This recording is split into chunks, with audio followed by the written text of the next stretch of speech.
Hey, Restore Hearts family. This is the voice of your host and producer, Tiara Sharma.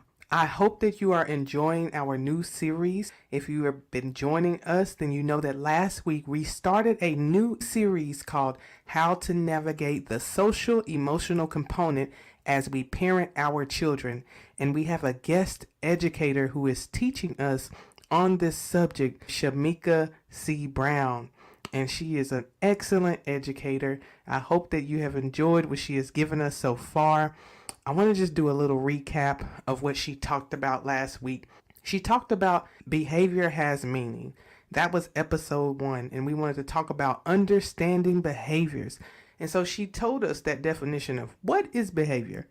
So behavior is what a person does or how they act in response to different situations or circumstances. It can be influenced by genetics, environment, and personal experiences. And one of the other things that she talked about that I liked was actions or words that our children are trying to express because they cannot say how they're feeling, so they're showing us. That is so important because I can't tell you how many times I have been so frustrated and let my emotions get out of control because I just wanted my children to be able to tell me what was going on with their words, not understanding that they needed that space and that time to grow and to learn, because I'm just now learning and growing as an adult. So as I'm doing my own work, now that helps me to understand that, hey, I can't expect my children to know what to do right now because they're still learning.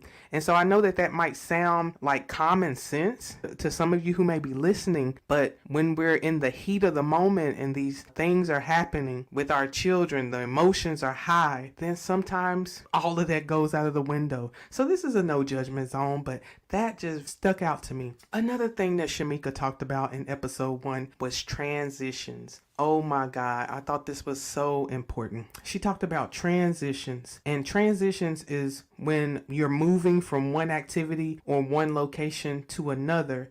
And she talked about how this can be a trigger for some children, and particularly those children with sensory sensitivities or difficulties with transitions. So that was very important for me because I do notice in my own children that those transitions can be very triggering for my children. So one of the things that I do personally is I let them know anywhere between 10 and 15 minutes before we're getting ready to transition and move to another thing. So let's say like we're at the playground and I'll let them know, hey, we got 10 more minutes, we have 5 more minutes, or we have 20 minutes. I usually don't give them like a small number like 2 minutes, because I've just noticed with my children that if I give them like a 10-minute warning and then just kind of count down like a 5-minute warning, hey, we have 2 minutes, then that works better for my children when we're having to transition from one thing to another. That can be a challenging time, I know, for mothers and fathers.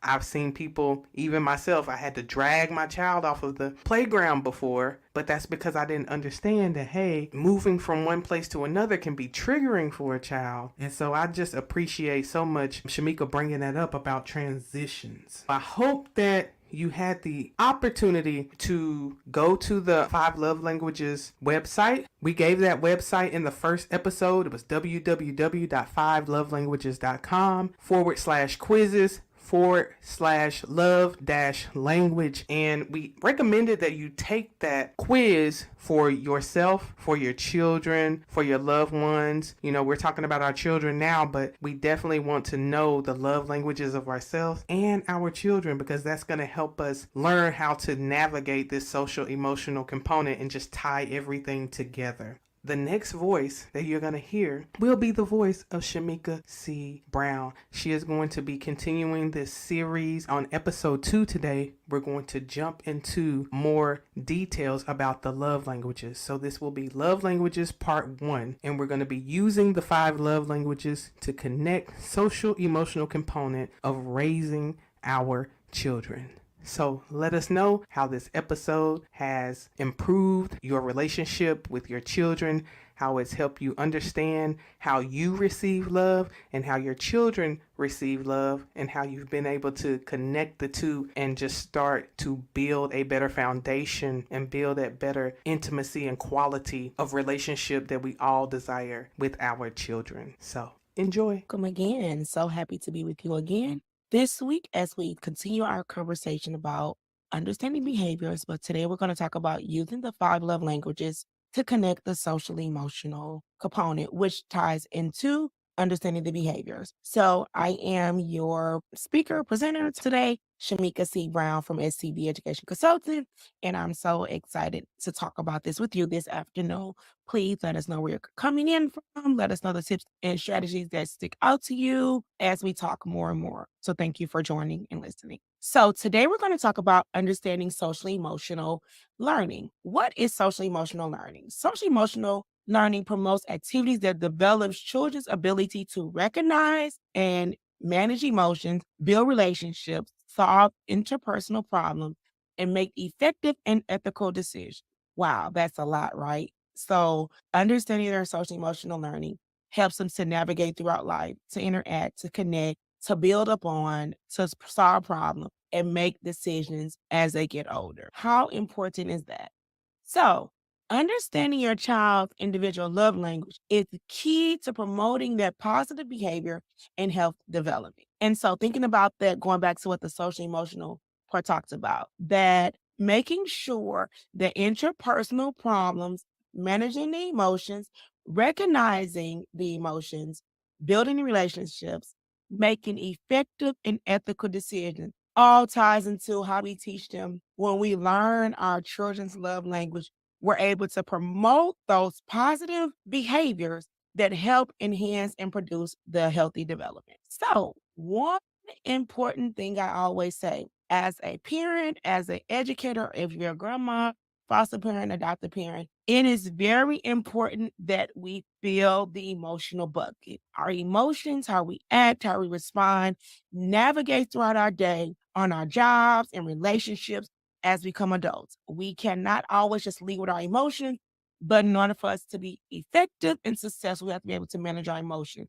And what better way to start that process with our young people? Starting young to build up on to make sure that they're able to navigate through society, through relationships, make those decisions. That's very important. And that's key. So, filling the emotional bucket talks about understanding your love language and how it connects social emotional. We must trust and feel accepted before we can interact and connect with anybody. Therefore, the first step to truly having a meaningful relationship is learning how to fill your emotional tank. Last time I asked you to go to the website and try to figure out your love language and your children or someone that's important to you that you want to make sure that you're building upon. So, my love language, the top one is acts of service, then words of affirmation, and then the other one is quality time. What is yours? Put it in the chat box on the tube or put it in the comments for someone to view. What did you learn last week about yourself? Understanding and learning your love language does not mean that you will not have different emotions. However, it does mean that you will know how you like to be led, and that brings security and hope because love is the foundation. So you're also knowing what you like, but you're knowing what your child likes and connecting those pieces to make sure that love is the foundation of the interaction that you have with your child, with your significant other, anybody else that you come in contact with. It brings that security and hope to know that we can build, or we can connect, we can engage and have a relationship, but also be able to connect and talk on a level that is appropriate to meet the needs of each person. When you think about what comes to mind, first thing we think about is physical touch. A child whose love language is physical touch wants to be comforted, wants to be hugged, wants to be held. Unconditional love is a guiding light, illuminating the darkness, enabling us to know who we are and what we need. That is key. We have to know who we are and what we need in order for us to interact with others and truly be parents, be educators, be leaders to interact with people. We have to know and balance all those things to be effective in those relationships. The 5 love languages: physical touch, words of affirmation, quality time, gifts, and acts of service. And mind you, you can have one that is stronger, but you can have a lot of these pieces already to connect in as well. Again, there's that link to the love languages, www.5lovelanguages.com/quiz/love languages. If you have not taken it, I encourage you after watching this episode to try it and see what you get. Each love language represents a way that children feel loved and valued by their parents and can have a significant impact on their environment. Let's talk about that for a moment. So, can you imagine each love language that you see, that you feel, that you share is connected? It's tied to something, and there's a way to work through it. It's important and it's hard work, right? I'm not telling you, oh, it's going to be easy overnight. I'm not telling you you're going to be able to just go through the flow and do whatever. It is a process. But when you come to the realization and when you see for yourself that your relationship is important with your family, with your child, with helping them develop, it's caused a little bit of sacrifices that help build and connect and have those difficult conversations. But the key to it all, it builds a great relationship with your child and it helps you to know the best way to parent, the best way to connect. How many times do we say, oh, I just don't get it. I just can't help them. And we want to go to experts to tell us what to do and how to deal with it. But sometimes our children are the best experts. Have conversations with them. Talk about their need. Talk about what's going on. Ask them how was their day. Those are big things for them. And that's the way to connect.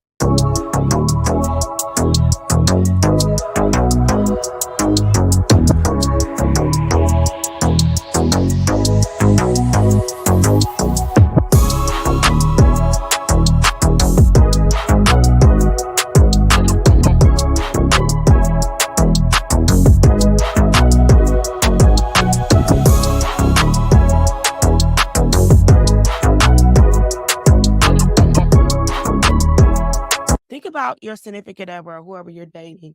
How did you meet them? Did you just go up to them and start talking? No, you created a relationship with them, right?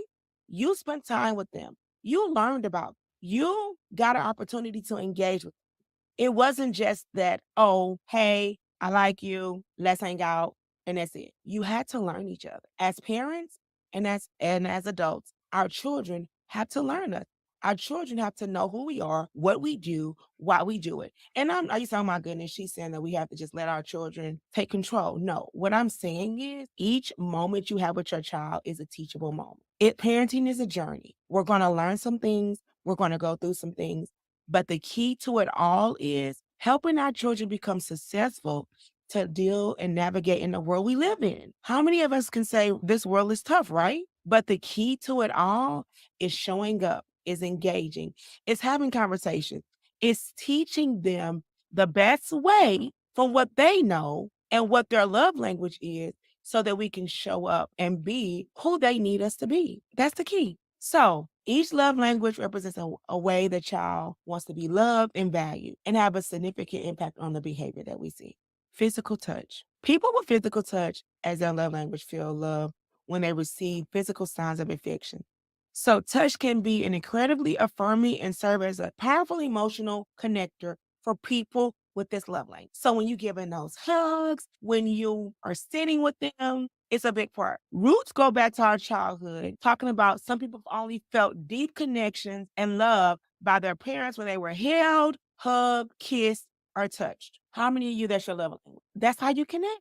That's a big component. Hugs and kisses are the most common way speaking their love language. But there are other ways too.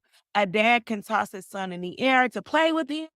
He spins his 7-year-old daughter running around and she laughs wildly. A mom reads a book to her 3-year-old child in her lap. So again, different ages require different ways to connect and show their love. And that's okay. It's just making sure you find the best appropriate one for the age that they are. It's the key. There will be a handout that will be uploaded. We'll find a way to get it to you. I'll get to talk about some of those examples of physical touch. Words of affirmation, another big one. Words are powerful. In communicating love, words are powerful. Words of affection, endearment, words of praise and encouragement, words that give positive guidance all the way says, I care about you. I am listening to you. I am here for you. How many of us like when someone tells us that we're beautiful? Oh, I love those earrings you have on. Oh, I love that smile that you have. The same way we like those words of affirmations are the same way our children need those words of affirmation. A child whose love language is words of affirmation crave verbal praise and positive feedback. They want to know what you think. They want to know what you love. They want to know what excites you. They want to hear some positive things. Oh, I like how you put the chair up to the table. I I like how you are using your words to tell me what you need. Those are positive ways to affirm and give feedback that is positive in the moment. That's big. Words are like a gentle, warm raining falling on the soul. They nurture the inner sense of worth and security. Even though such words are quickly said, they are not forgotten. We reap the benefits of affirming words for a lifetime. You're amazing. You're magnificent. You're awesome. You're beautiful. You're clever. You're cute. You're remarkable. You're gorgeous. We're building up a bank of words to build our children up to know that no matter what you do, mom, dad, grandma, my family loves me because they always speak those positive things to me. How many of us do that? How many of us take time to truly speak positive words of affirmation? If not, it's not too late. You can start today. Affirmations. People with words of affirmations will value the acknowledgement and including the frequent I love you compliments, words of appreciation, verbal encouragement, and other freaking digital communication, texting and social media engagement. How many of us like when we get that nice text from our friends say, hey, I missed you, I saw you, I love you, I'm thinking about you. Same way with your teenagers, same way with your adult children. Every child needs to be feel love from their parent in some kind of way, no matter how old they are. It is important because you want the words of praise to be genuinely meaningful to your child. Don't just do it just to say I did it. You need to be careful about what you say. If you use praise too frequently, your words will have little positive effect. So don't say you are a good girl all the time. Those are wonderful words, but you need to be wise in using it. It is more effective to say it when the child has done something for which she feels good or he feels good and would expect a compliment. That's the key. Don't just shut them out, but be intentional about when and what time those praises go for. Quality time. It is your undivided attention. The phone's down, cut the TV off, engage in quality time. It is key. It is helpful. It is loving. You got it. You decide. You put time out. You schedule it. You can say, oh, I'm so busy. Take 30 minutes out of your work week and find time for your child, for your family, for your loved one.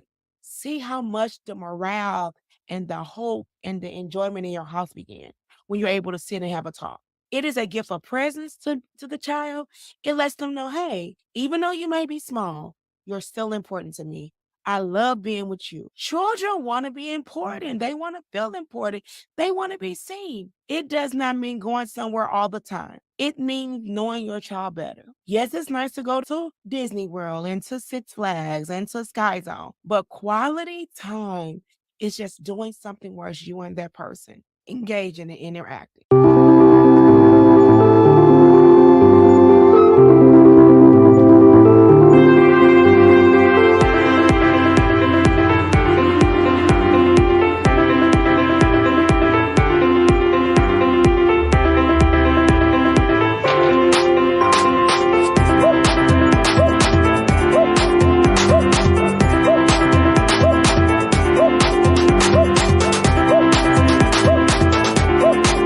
Gifts. How many of us love gifts? But how about the ones that have a true meaning behind it? Not just because it's fancy, but it has a symbol of love. It shows that you thought about something. And that time you're giving it makes a difference. And then it goes a long way because it becomes a keepsake. It's meaningful. It's a meaning behind it. And that's what children want sometimes. Meaning behind why you're giving me something. Not just because. Just because they're right, okay. But when they're meaningful, just because, it makes a difference. Acts of service. Some people speak acts of services as their primary love language. So if service is your child primary love language, it is important to communicate deeply your love for Johnny or Julie. When the child asks you to fix a bike or mend a doll or a dress, he or she does not really want you to get the task done. You could see them crying, but they're crying because they want you to do it. They want you to complete it. But they're crying and telling you, hey, this is important to me. If you fix this, you are super mom, you're super dad, you're super grandma. I want you to fix my problems. Not later, right now, in a moment. Acts of service, right then and there. By helping others, we help ourselves. By helping our children, we help ourselves. By we teach our children, we're teaching them to be successful in the world. We serve our children, but as they are ready, we teach them how to serve themselves and others. There is a process. I'm like, oh my goodness, no, I had a kid so they can do everything I want them to do. No, they can't do it if we don't teach it. They can't ride a bike if we don't teach it. They can't use a fork if we don't teach it. So we're teaching, which is serving. And when they learn it, they're able to help us when we need help and help those that are around them become good citizens of our world, to be able to function. And I know you say, Shameka, what does all this have to do with understanding behaviors? Those strategies for understanding your love language help decrease the amount of behaviors that you see. And a few things we're going to talk about, and then we'll do the rest next week because there's some good conversation and there's some good tips. But going back to what we talked about last week, observe their behavior. Watch how your child expresses love and affection towards others. Last week we talked about observe what they're doing to know what their behaviors are and what the triggers are.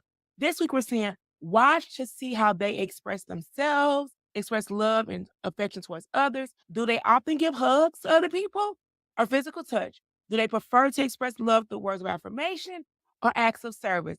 This can give you a clue about their preferred language. Observation is the key, a big piece of the puzzle. Pay attention to their preferences and notice the things that your child enjoys the most. Do they light up when you spend quality time with them? Is it exciting? Does it make a difference? Does it lighten their world up? Quality time? This can help you identify their level. Ask them. At some point, they're going to get older. Ask them, depending on the age, you can simply ask them what makes them feel loved and valued. And you will be surprised that guess what? They really are actively listening to you when you ask a question. They're really following along. They're literally wanting to have that quality conversation with you to understand what you're asking me. You really want to know what I feel. Remember, when you're having these conversations, we are not teaching them to be a replica. Rather, we're teaching them to develop their own skills to navigate, to become who they're supposed to be.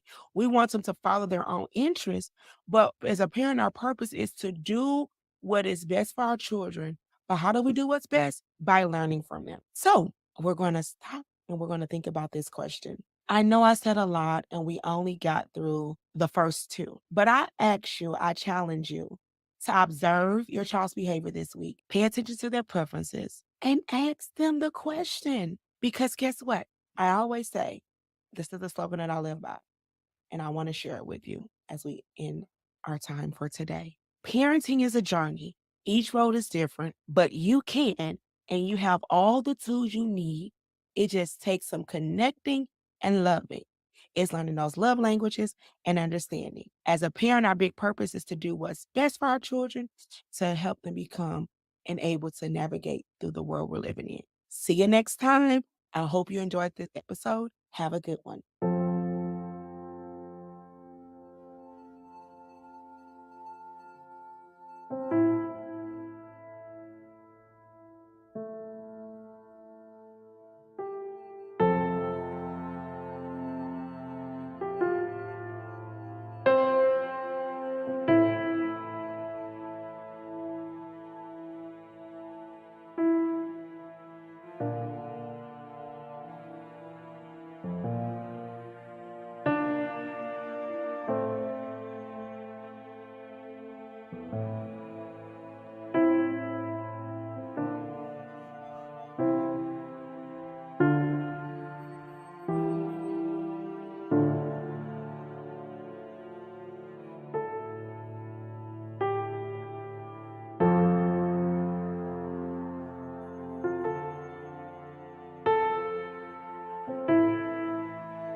watching this episode of RestoreHearts TV. Life is a journey, and there are many moments.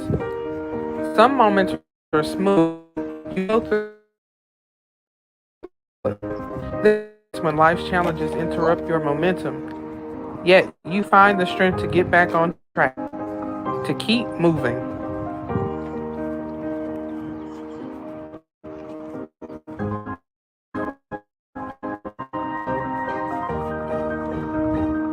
So even if you have to crawl to make it there, do it, because victory belongs to you. You are equipped to handle every part of the journey. You were created to overcome this. Don't give up. I love you.